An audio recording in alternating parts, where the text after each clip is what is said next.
Бисмиллахир-рахманир-рахим. Мына Алла Тағаланың мейіріміне жетелейтін, тозақтың өзі ондай адамдарға арам болатын, пайғамбарымыз саллаллаху алейхи вассалам мақтаған төрт керемет сипат бар екен, біз көп мән бере бермейтін.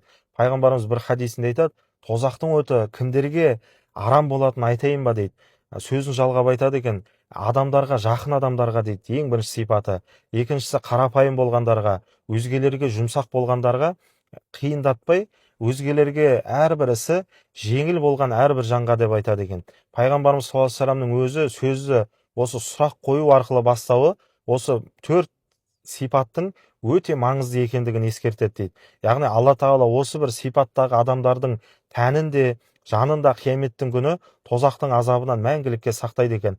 Ғұлама Молла Али Қори осы төрт сипатқа кезек-кезек тоқтап айтады.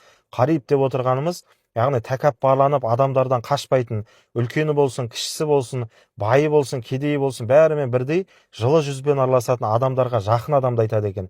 Екінші сипаты хайин деп отырғаны, өз нәпсісі үшін ашулана бермейтін, мінезінде қызбалығы жоқ, өте сабырлы, салмақты мұсылманды айтады екен. Үшінші ләйин деп отырғаны, сөзі де, ісі де жібектей жұмсақ адамдарды айтады екен. Адамдардың қателігін бетіне басып ұялтпайтын, өте биязы адамды айтады екен ғой. Төртінші сипаты мына сәхіл деп отырғаны, жанындағы адамдарға ең жайлы, ісі жеңіл жанды айтады екен. Сауда жасаған кезде қиындатпайды. Ренжісе біз секілді мына 5 жыл бойы кек сақтамай, тез кешіре салатын адамдарды айтады екен. Адамдардан бір біз секілді мінсіздікті талап етіп жатамыз ғой. Олар керісінше адамдардан мінсіздікті талап етіп өмірді қиындатпайды. Керісінше бәріне жеңілдік жасап жүретін адамдарды айтады екен.